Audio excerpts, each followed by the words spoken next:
আসসালামু আলাইকুম বন্ধুরা। তো আজকে চলে এলাম আরো একটি নতুন নিয়োগ বিজ্ঞপ্তি নিয়ে। এই নিয়োগ বিজ্ঞপ্তিটি দেখতেই পাচ্ছেন সিভিল সার্জনের কার্যালয় ময়মনসিংহের পক্ষ থেকে। তো আজকে আমি এখানে বিস্তারিত আলোচনা করব কি কি পদ রয়েছে, শিক্ষাগত যোগ্যতা এবং অভিজ্ঞতা এবং কোন কোন জেলার প্রার্থীগণ আবেদন করতে পারবেন। তার পূর্বে আমি আপনার কাছে ছোট্ট একটা অনুরোধ রাখি যে আমার ভিডিওটি শেষ পর্যন্ত অবশ্যই দেখবেন, কারণ আমার চ্যানেলটিতে রিচ কমে গেছে, যাতে আরো অনেকজনের কাছে পৌঁছায় এতে সাহায্য করবেন, একটি কমেন্ট করে যাবেন। তো চলুন ভিডিওটি শুরু করা যাক। এখানে বলা হয়েছে ল্যাবরেটরি অ্যাটেন্ডেন্ট, 3টি পদ রয়েছে। এটা 19তম গ্রেড, 8,500 থেকে 20,570 টাকা। কোন স্বীকৃত বোর্ড হতে মাধ্যমিক স্কুল সার্টিফিকেট বা সমমানের পরীক্ষা উত্তীর্ণ, মানে এসএসসি পাস করলে আপনি এখানে আবেদন করতে পারবেন। এরপরে পদটি হচ্ছে গাড়ি চালক। গাড়ি চালক 3টি পদ রয়েছে।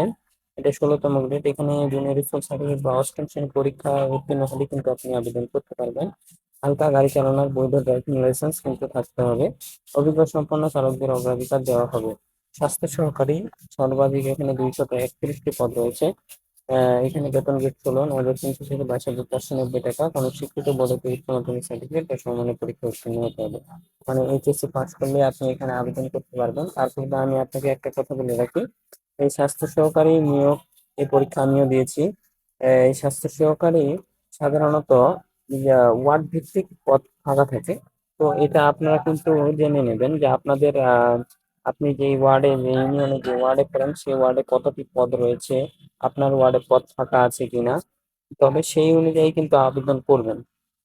অনেকে, অনেকের ওয়ার্ডে, যেমন আমি যেখানে পরীক্ষা দিয়েছি সেখানে ওয়ার্ডে পদ ফাঁকা ছিল না, কিন্তু টিকা সত্ত্বেও সেখানে আমি পরীক্ষা দেওয়ার পরেও আমাকে মনে করেন যে নেওয়া হয়নি, কারণ অন্যান্য ওয়ার্ডে পদ ফাঁকা ছিল, তাদেরকে কিন্তু নিয়ে নেওয়া হয়েছে।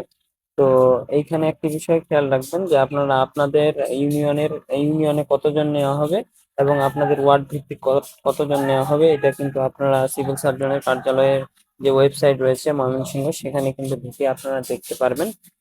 অথবা আপনাদের ইউনিয়ন পরিষদে গিয়ে আপনারা জেনে নিতে পারবেন যে আসলে স্বাস্থ্য সহকারী পদ কতটি ফাঁকা রয়েছে।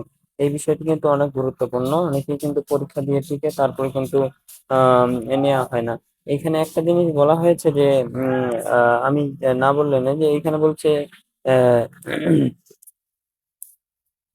সকল পদের ক্ষেত্রে শুধুমাত্র ময়মনসিংহ জেলার স্থায়ী বাসিন্দা যারা, তারা কিন্তু আবেদন করতে পারবে। তবে স্বাস্থ্য সহকারী পদের ক্ষেত্রে সংশ্লিষ্ট সাবেক ওয়ার্ডটা কিন্তু আপনাকে উল্লেখ করতে হবে। সাবেক ওয়ার্ড, এটা আগে আপনাদের ওয়ার্ড নম্বর কত ছিল, সেই সাবেক ওয়ার্ড অনুযায়ী কিন্তু ইউনিয়নের স্থায়ী বাসিন্দা হতে হবে। সংশ্লিষ্ট ওয়ার্ডে উপযুক্ত প্রার্থী না পাওয়া গেলে একই ওয়ার্ডে বা পার্শ্ববর্তী ইউনিয়নের ওয়ার্ড থেকে প্রার্থী নির্বাচন করা হবে।